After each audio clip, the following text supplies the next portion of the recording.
কিন্তু এই যুগ, এই জামানা আমাদের উলামায়ে কেরামের নেতৃত্ব চাচ্ছে, সময় এসেছে যে হে দুনিয়ার মুসলিম উম্মাহ, বিশেষ করে বাংলাদেশের সর্বস্তরের মুসলিম জনগণ, তোমরা জেনে রাখো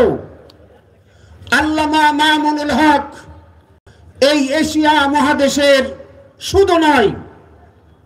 তামাম পৃথিবীর একজন নির্ভরযোগ্য ব্যক্তিত্ব। বিশেষ করে বাংলাদেশের এমন কোন পরিবার নয়, এমন কোন ব্যক্তি নয় যে তার মার্কা যেমন রিস্কা পরিচিত, এর চেয়ে বেশি পরিচিত আল্লামা মামুনুল হক।